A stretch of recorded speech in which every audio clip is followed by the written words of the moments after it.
Halo, selamat malam. Perkenalkan, nama saya Abdur Strido dari Institut Teknologi PLN dengan NIM 2023-31034. Pada malam hari ini, saya akan membawakan materi tentang machine learning, tentang algoritma naive Bayes. Naive Bayes adalah salah satu algoritma populer yang sering kali digunakan baik pada masa pengembangan, pembelajaran, maupun pada era industri. Pada malam hari ini, kita akan memanfaatkan dataset yang sudah saya dapatkan dari Kaggle.com yang membahas tentang gejala COVID-19 dan klasifikasinya untuk mendeteksi apakah seseorang menderita COVID-19 atau tidak. Pada malam hari ini, kita akan menggunakan tools Jupyter Notebook dan juga Excel. Pertama, marilah kita untuk membuka Jupyter Notebook terlebih dahulu. Oke.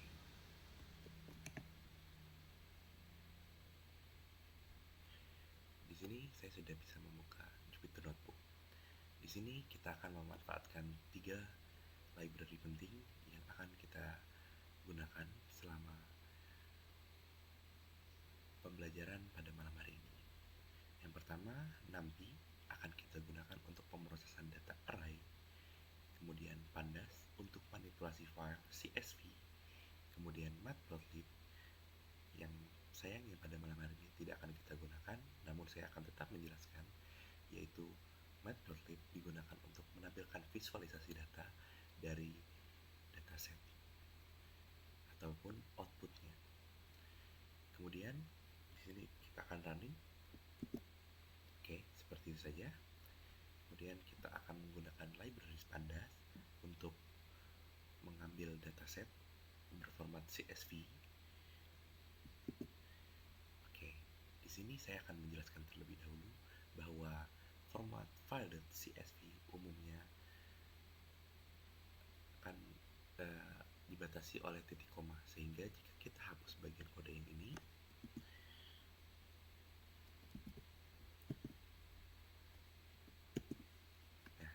maka terkadang dia tampilannya akan seperti ini.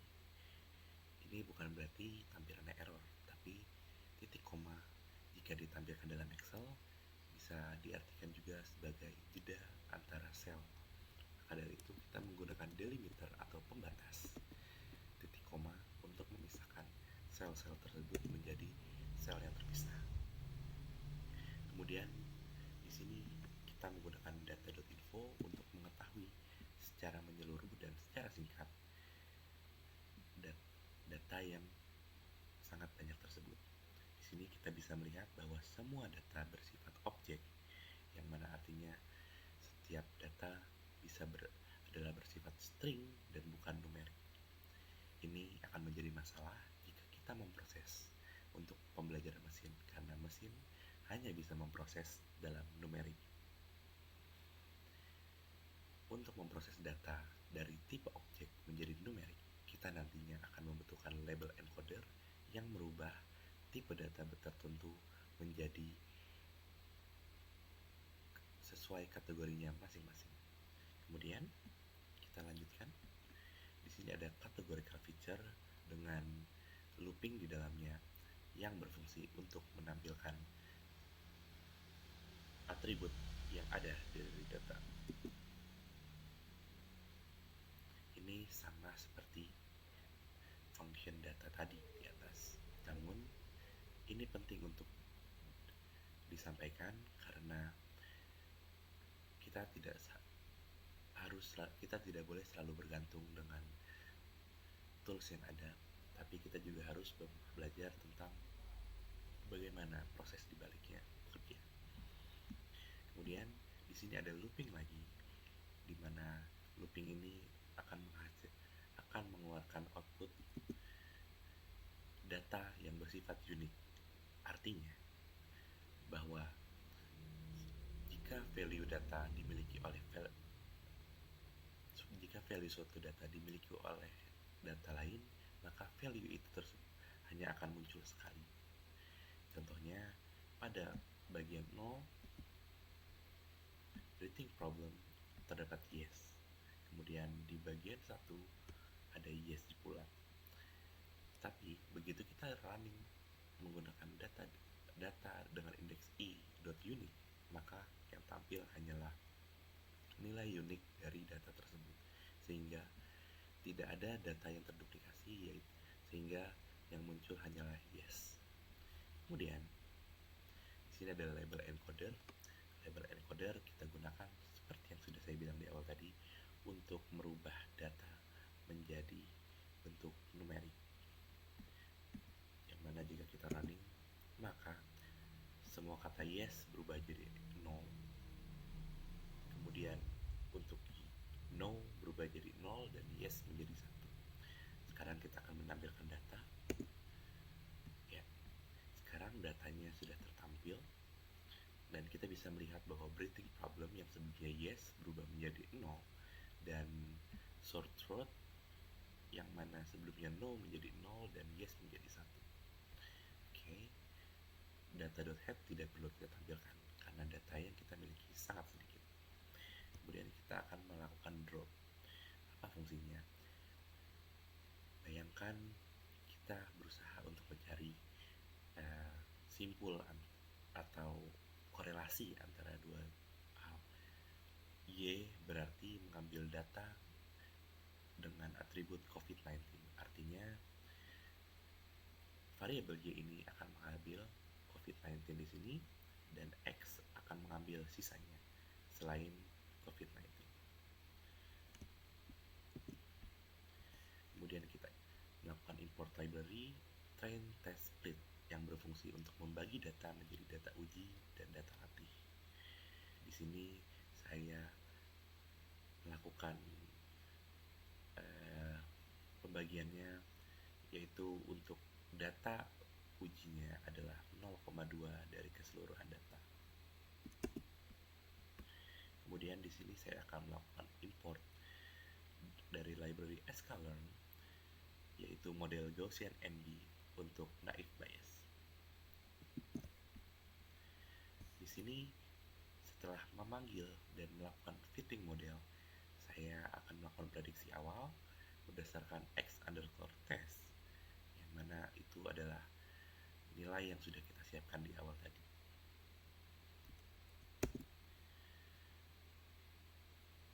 Kemudian kita akan memasukkan kondisi custom di mana new patient menderita semua penyakit.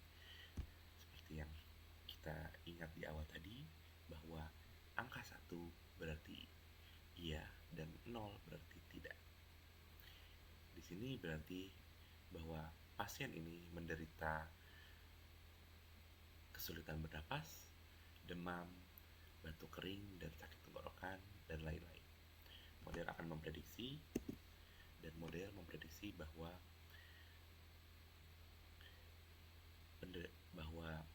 pasien ini tidak menderita COVID-19.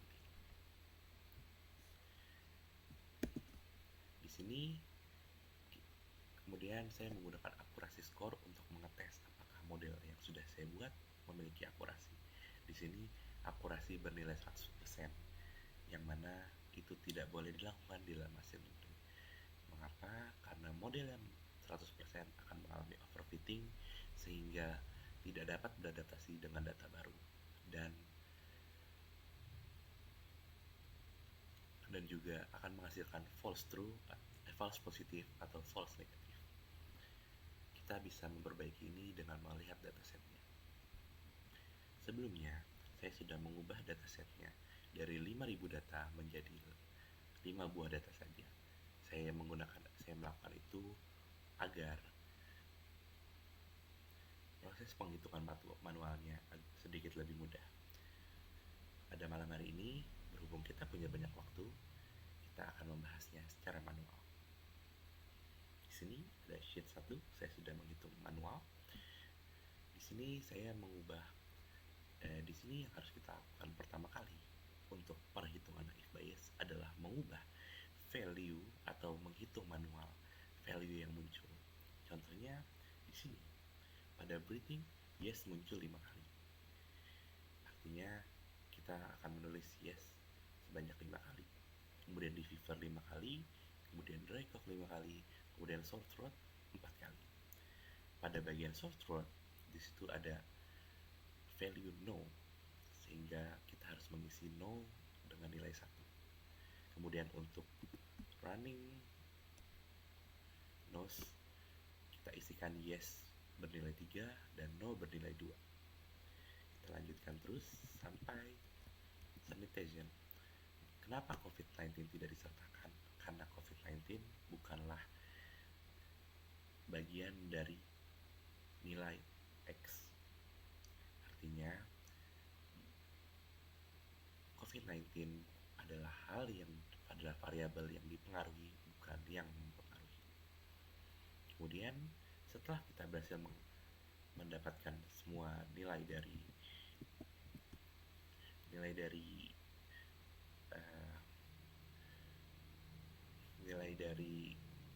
setiap atribut, kita diharuskan menjumlahkan keseluruhannya dan membaginya dengan total data. Ini akan menghasilkan PYes dan PNO.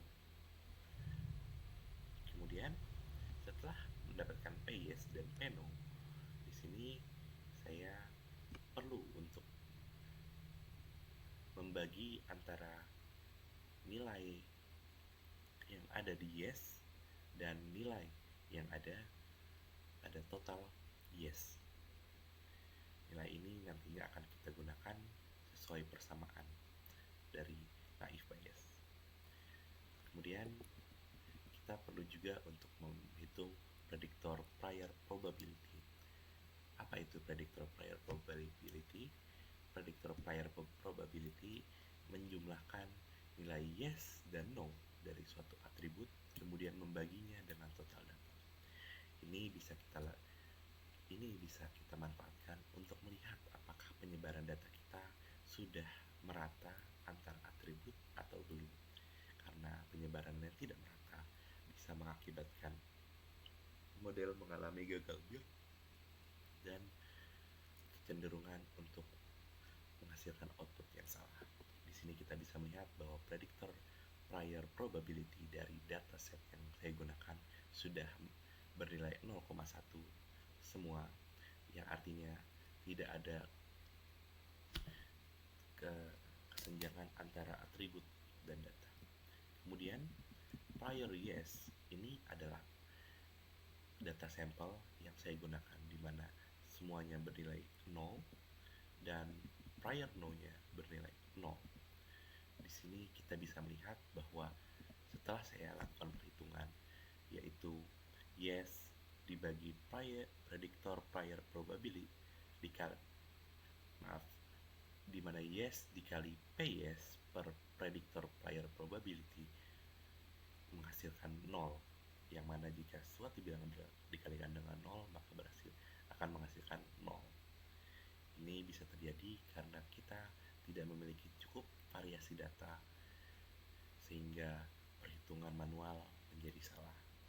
Saya juga sudah melakukan perhitungan manual untuk di sini dan hasilnya sama. Maka dari itu, kita akan kembali memasukkan sisa datasetnya untuk mendapatkan hasil yang lebih akurat.